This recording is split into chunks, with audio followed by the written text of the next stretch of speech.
Hi, I'm Dave Morris, and welcome inside the High School Huddle. Each week, we'll preview the top high school football games of the week, take a look back at last week's results, and talk about the big picture as the season develops. To do so, I'm joined by the Oklahoman's Ryan Aber. Ryan, thanks for joining us. Thanks for having me, Dave. Good to be here. Well, it looks to be an exciting high school football season. Ryan, let's get into it. Give us the top 3 storylines for the first week. Well, number one storyline is, can a team from the West win 6A? Jinx and Union have been so dominant for so long. Norman North looked like they had a shot going into the year, but with Tyler Tettleton out for the year, it's going to be tough for any of those West teams. Number 2 in 5A, it looked like Shawnee's Tucker Brown's career was over after an injury in the third game last year. He petitioned the OSSAA, got an extra semester of eligibility, and he'll be back for the Wolves. More Tucker Brown.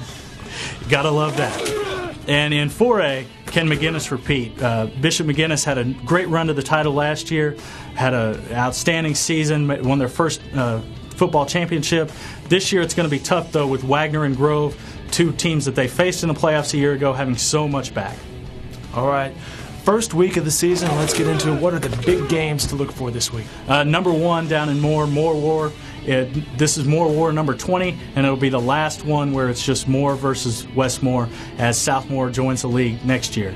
Another big game with rivalry week, Norman North. Should be another great game, although Norman North for the first time has appears to have the upper hand. And another big game over in Midwest City, Booker T. Washington, a 6A power, comes down to face Carl Albert. Okay, true or false time. True or false, Ryan? Tulsa Union will return to the top of Class 6A. True, sort of. Tulsa Union will be near the top in 6A, but Jinx coach Alan Trimble has told me that this is one of his best, if not the best team that he's ever had in Jinx. Those are big words. When Alan Trimble says that this is the best team he's ever had in Jinx, I got to go with him. It's going to be Jinx at the top. Okay. Number 2, Kai Staley out of Guthrie, the most electrifying player in the state. True. He is the most electrifying player. He does so much on offense and defense, will be used in some different roles this year. Now, a guy in Muskogee could have something to say about that. Jameel Owens had to deal with some changing roles last year with some injuries on that team. If he comes out and puts up big numbers at wide receiver, he could be the most electrifying player in the state. Okay. Ryan, true or false? Carl Albert's David Oku will go down as being a better player than Mike Gaddis. False. David Oku is a very good player.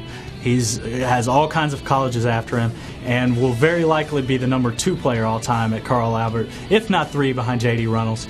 But Oku's a very good player, but topping Gaddis is a tough chore. Hi, I'm Dave. And I'm Angie. And we're your News OK hosts and hostess. Shouldn't we just say host? Hostess sounds a little funny. All right, fine. We're your News OK hosts. Well, let's tell them what we're hosting. Lots and lots of video programming on News OK. Oh, that sounds exciting. We're changing the rules. See you soon. We're doing something a little different with the Edmond High Schools this season. It's called EdlamFootball.com. Thanks to our sponsors, Edmond Electric, Tinker Federal Credit Union, Dell, and Bob Howard Toyota.